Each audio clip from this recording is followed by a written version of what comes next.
Pero tú eres santo, tú que habitas entre las alabanzas de Israel.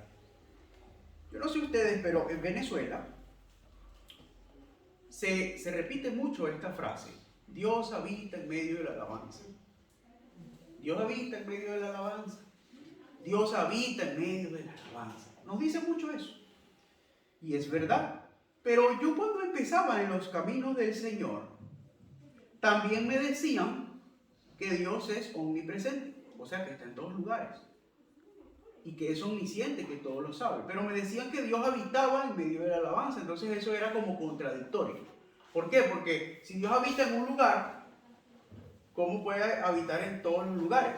No lo entendía hasta que pude llegar a tener una profundidad y conocimiento de la palabra para saber que la alabanza no es un lugar, sino un estado. ¿Sí?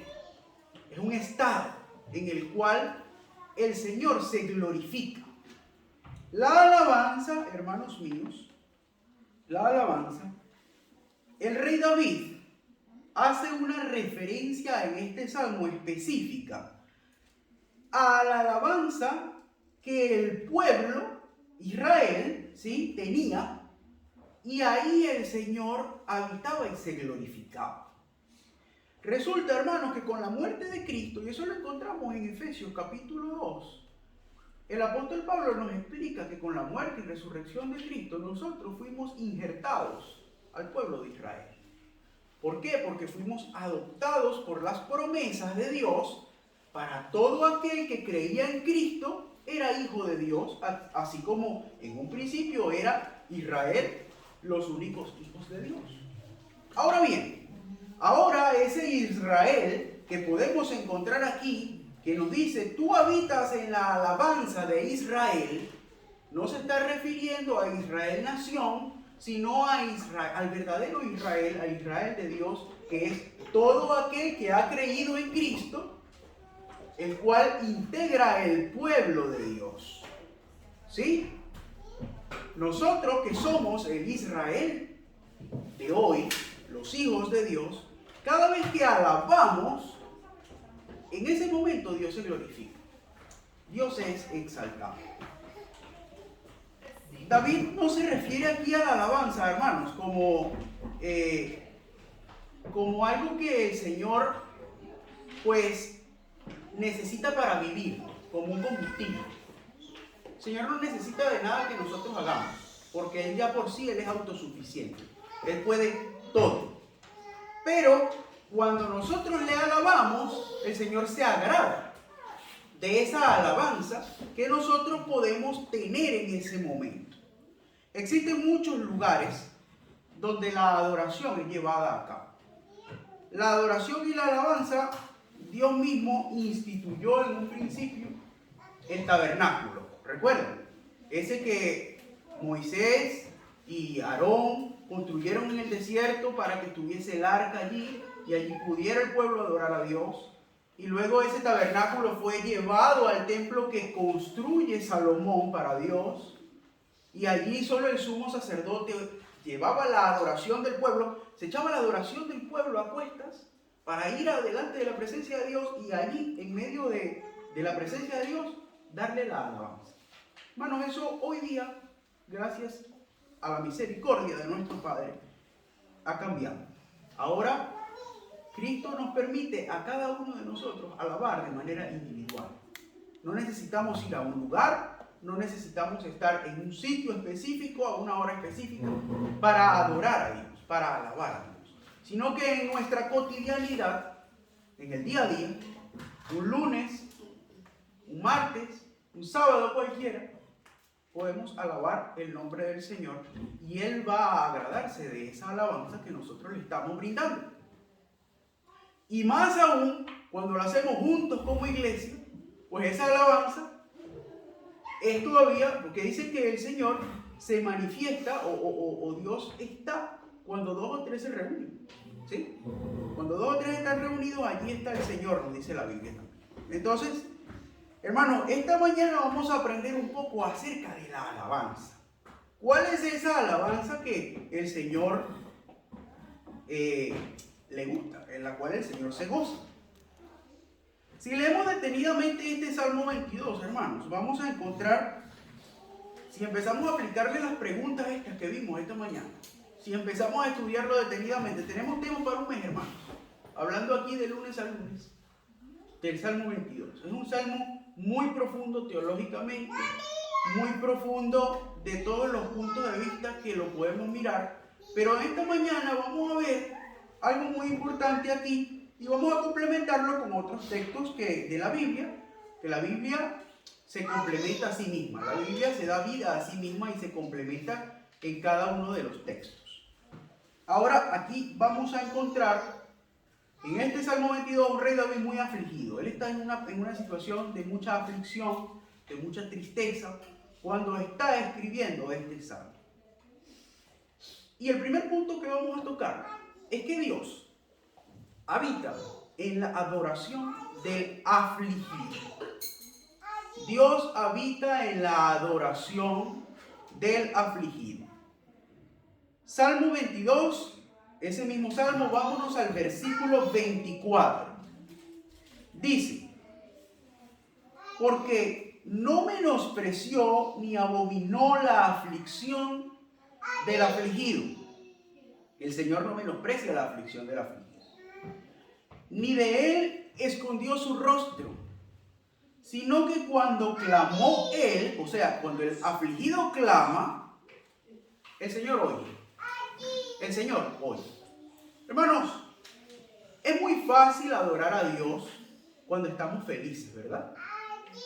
Cuando estamos pasando por una situación de una buena racha, dijeran pues. Es fácil adorar a Dios. Cuando estamos bien, la adoración sale espontáneamente. Pero cuando estamos mal, es diferente la cosa, ¿verdad? Muchos de nosotros empezamos: Señor, ¿por qué tú permites que pase esto si tú me prometes a mí que esto o lo otro? Señor, ¿por qué? Y no alabamos a Dios. Todo lo contrario, empezamos a pelearnos con Dios. Pero esta mañana vamos a ver la adoración de una persona afligida, óigase bien, y cómo Dios se glorificó, que hasta el sol de hoy, esa persona en medio de la aflicción, la alabanza que tuvo, aún se refleja el día de hoy. Preste atención. Hay un personaje en la Biblia que muchas veces pasamos por alto. Es un personaje ignorado un poco de la Biblia. Hermanos, pero cada personaje, así se ha nombrado una vez en un solo versículo, algo tiene que enseñarnos y por eso está allí.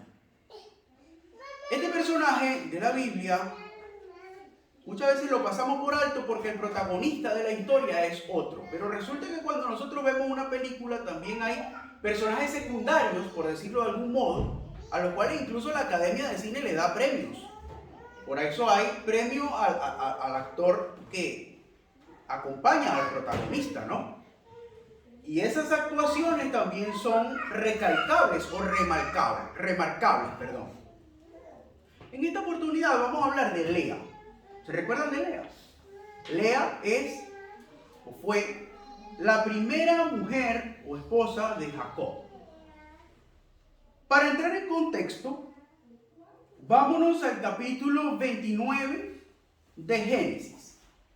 Un pocotón de hojas atrás vamos a encontrar la historia de Lea. Y esta historia que muchas veces ignoramos porque nos centramos en la historia de Jacob solamente, ¿sí?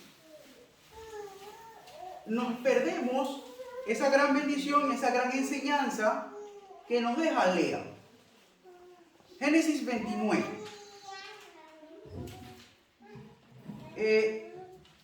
Tengamos allí abierto ese capítulo. Allí en ese capítulo vamos a encontrar, a grandes rasgos, se los narro, cómo Jacob se enamora de una mujer llamada Raquel, que era hija a su vez de Labán. Labán era tío de Jacob. O sea, esta mujer de la cual él se enamora era su prima. Ahora, Labán era un hombre deshonesto, por llamarle de alguna manera. ¿Por qué? porque Jacob le manifiesta que estaba interesado en su hija Raquel y llegan a un acuerdo de que Jacob debía trabajar 7 años para Labán para poder conseguir casarse con Raquel.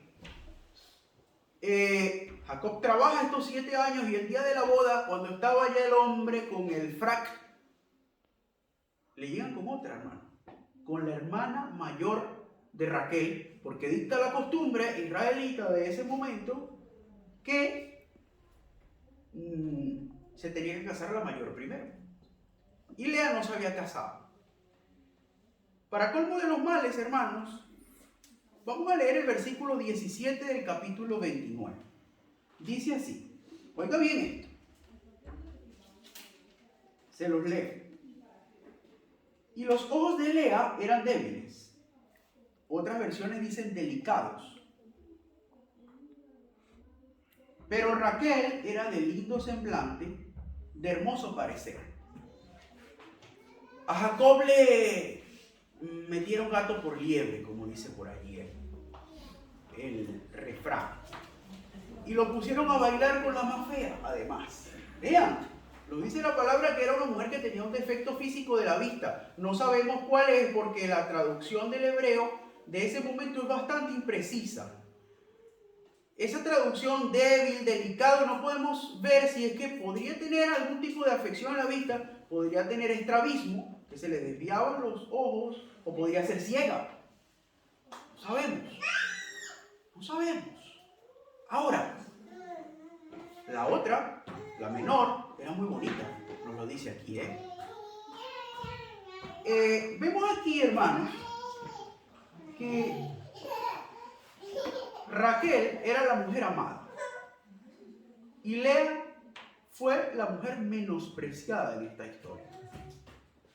Una mujer obligada a casarse con un hombre que no la quería. No la quería. Porque él quería a su hermana pequeña. Y de hecho, Labán le dice, bueno, ahora te doy a la pequeña, pero me tienes que trabajar 7 años más. Y se queda Jacob trabajando 7 años más para pagar por la otra hermana, por la pequeñita. Y resulta que Jacob empezó a convivir con sus 2 mujeres, con la que amaba y con la que no amaba. Ahora bien, vámonos a los versículos 31 al 35, se los leo. Dice así, y vio Jehová que Lea era menospreciada, y le dio hijos, pero Raquel era estéril, y concibió Lea, y dio a luz un hijo, y llamó su nombre Rubén, porque dijo, ha mirado Jehová mi aflicción. Lea era una mujer afligida. Ahora, por tanto, me amará mi marido.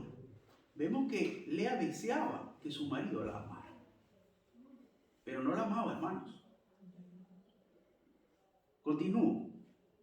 Concibió otra vez y dio a luz un hijo y dijo, por cuanto, oyó Jehová que yo era menospreciada, me ha dado también y llamó su nombre Simeón. Y concibió otra vez y dio a luz un hijo y dijo, ahora esta vez se unirá mi marido conmigo, se alegrará porque estoy dándole hijos. Y aún así no, porque le he dado a luz 3 hijos, por tanto llamó su nombre Leví. Concibió otra vez y dio a luz un hijo y dijo, esta vez alabaré a Jehová. Por esto llamó su nombre Judá y dejó de dar a luz. Lea era una mujer que lo estaba pasando muy mal. Yo no me puedo poner en lugar de ella porque no tengo esos mismos sentimientos femeninos. Pero yo le pregunto a cada una de las hermanas que están aquí, a las que nos están viendo por internet, ¿qué sentiría usted en la situación de Lea? Póngase en la situación de Lea. Obligada a casarse con un hombre que usted no tenía ni idea de casarse. Que su marido no la quería pero ni 5. Que a pesar de que usted se esforzaba por buscar el amor de su marido y le estaba dando hijos, que era el tesoro más preciado que había dentro de las familias, En aquel momento, su marido ni siquiera le prestaba a usted atención. Estudiemos la Biblia de esta manera, contextualizada al momento. Vemos que Lea era una mujer de mucho sufrimiento, hermanos. Estaba sufriendo demasiado. Y en medio de ese sufrimiento ella decidió alabar a Jehová. Y dio a luz a su hijo Judá. Muy importante, Judá. Judá, hermanos, es quizá el padre de la tribu más importante de Israel. El hijo por el cual Lea alabó en medio de su aflicción fue el padre de la tribu más importante de Israel. ¿Por qué es el padre de la tribu más importante de Israel? Bueno, le voy a explicar las razones, hermano. En primer lugar, fue él el más predominante de esos 12 hijos. Y lo vamos a encontrar en la profecía que Jacob le da a cada uno de ellos. En el capítulo 49 de Génesis, en el versículo 8 y 10, sáltese unas páginas más adelante y vaya conmigo. Yo se lo leo y usted me sigue. Allí, Jacob le dice a Judá: no será quitado el cetro de Judá, ni el legislador de entre sus pies, hasta que venga Silo, y a él se le congregarán los pueblos. Esto lo vimos hace poco tiempo, cuando vimos que de la tribu de Judá nació el Mesías, nació Cristo. La profecía que le da a su padre a Judá, el hijo de la mujer que él no amaba, el hijo que cuando nació en medio de la aflicción de Lea decide alabar a Jehová.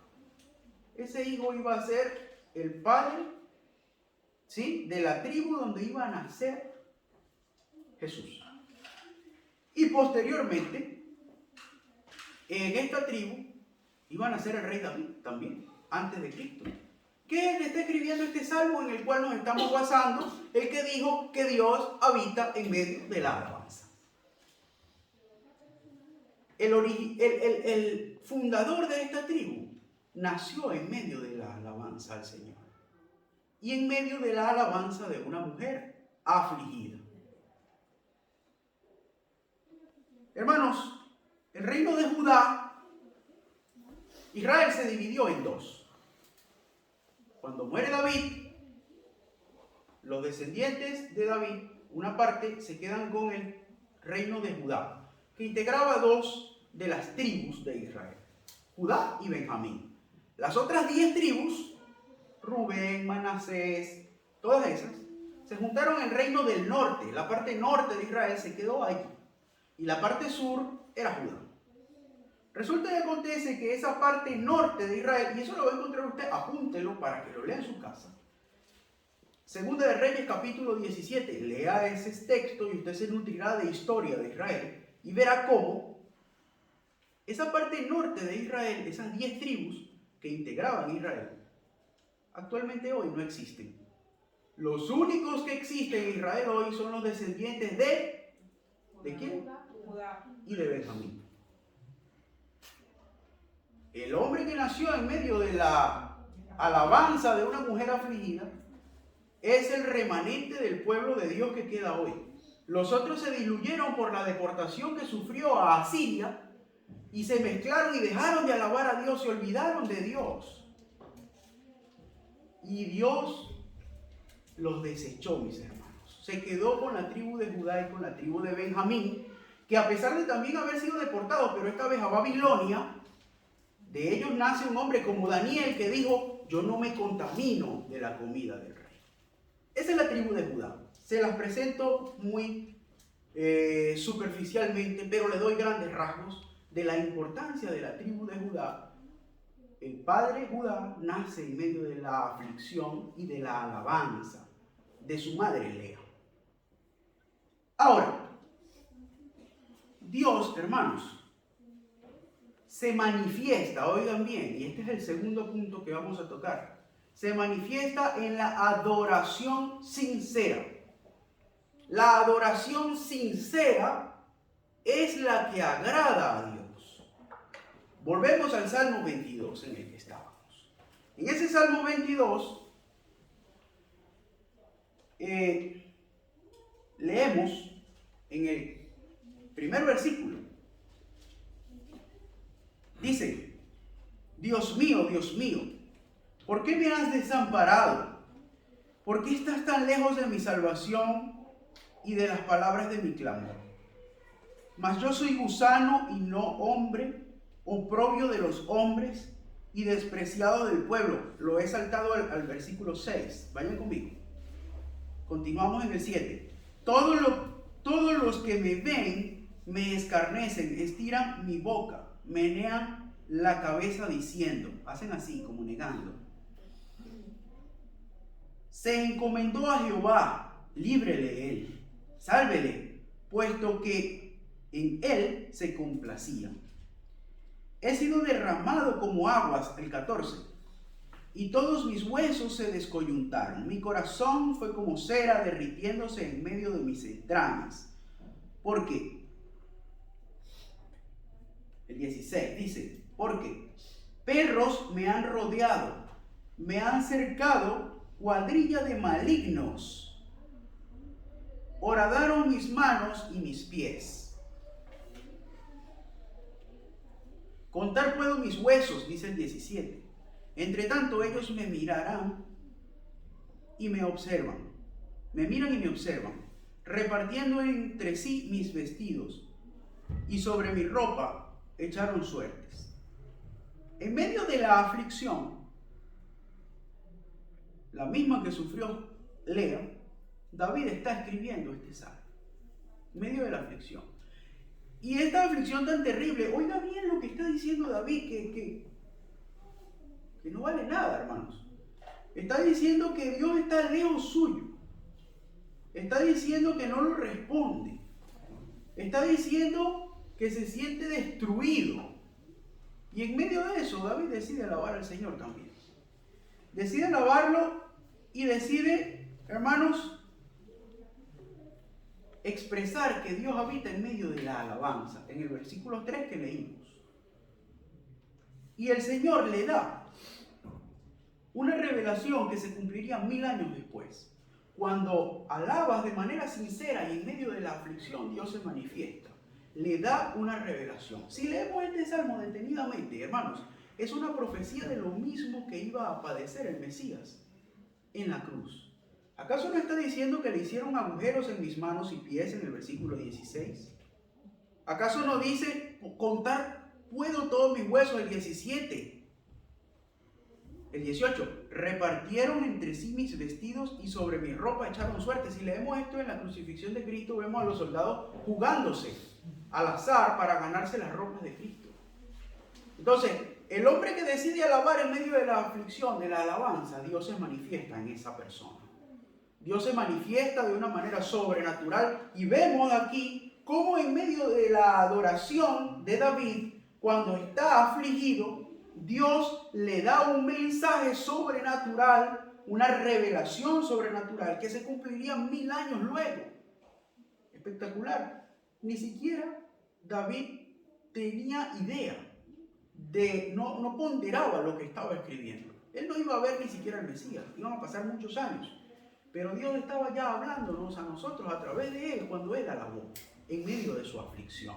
Entonces esa adoración sincera que nosotros podemos dar cuando estamos tristes, cuando estamos abatidos, cuando estamos derrotados, como lo hizo el rey David, vamos a ver la gloria de Dios en nuestra vida cuando decidamos hacerlo. Cuando el creyente alaba a Dios, va a ver las maravillas de Dios. Por último, Dios habita en el que adora en espíritu y en verdad. La verdadera adoración que el Señor quiere que le brindemos es esa adoración en espíritu y en verdad. Esa adoración en espíritu y en verdad la encontramos en el versículo 23 del capítulo 4 de Juan. Vamos hasta el Evangelio de Juan, capítulo 4, versículo 23.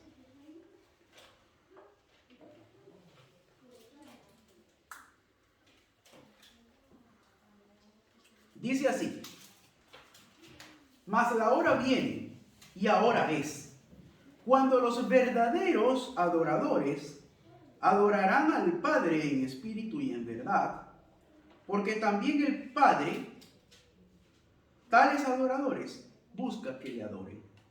Jesús en este momento, hermanos, estaba sentado en un pozo de agua. Y estaba hablando con una mujer con la cual culturalmente se suponía que él no debería hablar. ¿Por qué no debería hablar con él?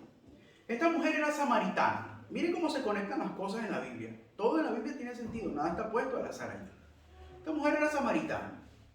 Los samaritanos vivían al lado de Israel, eran sus vecinos. ¿Pero quiénes eran? Los samaritanos eran gente que eran descendientes de esas tribus del norte, de las 10 tribus que desaparecieron. ¿Se acuerdan que se los acabo de decir?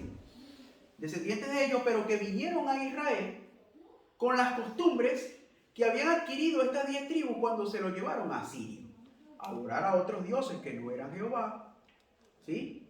Hacer cultos, sacrificios, entre otras cosas, a otros dioses paganos, y que todo esto está en ese capítulo 17 de Segunda de Reyes. Léalo y verá, lo verá en casa. Entonces, estaban pasando por una situación muy terrible. Estos que llegaron a habitar esas ciudades que habían sido abandonadas posterior a que se llevaron raptados a los hijos de la tribu del norte, el reino de Israel. Entonces, cuando ellos vuelven, dice que era tan grave el pecado que tenían, y como esa era la tierra prometida, leones atacaban, se estaban comiendo a la gente. Y ellos deciden pedirle ayuda a sus vecinos, tribu de Judá, tribu de Benjamín, que enviaran profetas para que reprendieran estos leones. Y esos profetas predicaron la palabra de Dios. Ellos decidieron adorar nuevamente a Dios, pero siguieron adorando a sus ídolos también. Entonces los judíos los menospreciaban y los rechazaban porque eran unos apóstatas. Esto quiere decir que usted, pues dice ser una cosa, pero por aquí va y se echa las carticas con la bruja. ¿Sí?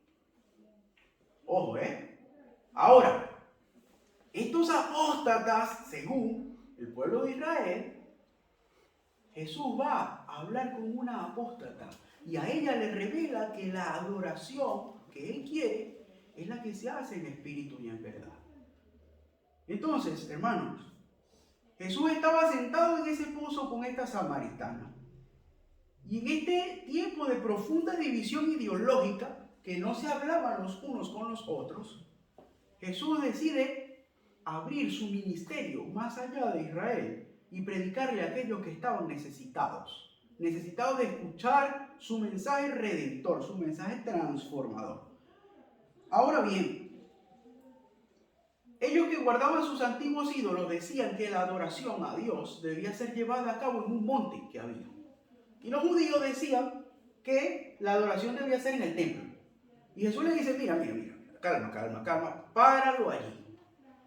Va a llegar un momento en que la adoración no va a ser ni allá ni aquí, sino que en el corazón de cada uno, en espíritu, el espíritu y en verdad, va a ser llevada a cabo, la verdadera adoración, la adoración que el Padre quiere oír.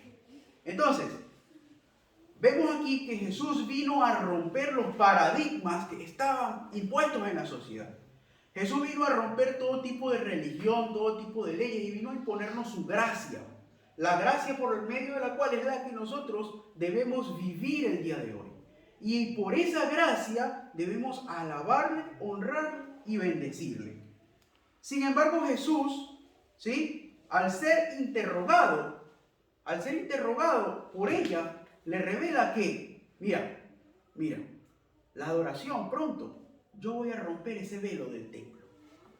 Y ahora la presencia de Jehová va a acampar libre por la tierra y esa presencia va a poder ser encontrada por todo aquel que la busque, por todo aquel que quiera adorar a Jehová.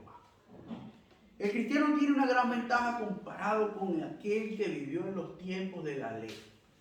El cristiano de hoy vive bajo la gracia, vive bajo el regalo de Dios, vive bajo una accesibilidad a Dios. Solo tenemos que decidir en nuestro corazón buscar y adorar a Dios. Adorarlo de manera sincera, y si lo hacemos en medio de la aflicción, vemos las grandes cosas que Dios hace cuando lo adoramos en medio de esas situaciones terribles de nuestra vida. Se nos mueren familiares y decimos, pasa esto? Vemos tragedias que pasan en el mundo. Señor, ¿por qué pasa esto?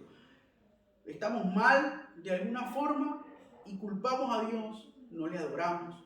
Pero resulta que la gloria y la gracia de Dios la vemos realmente reflejada cuando decidimos adorar a Dios como nos lo han mostrado estos personajes, tanto Lea como David.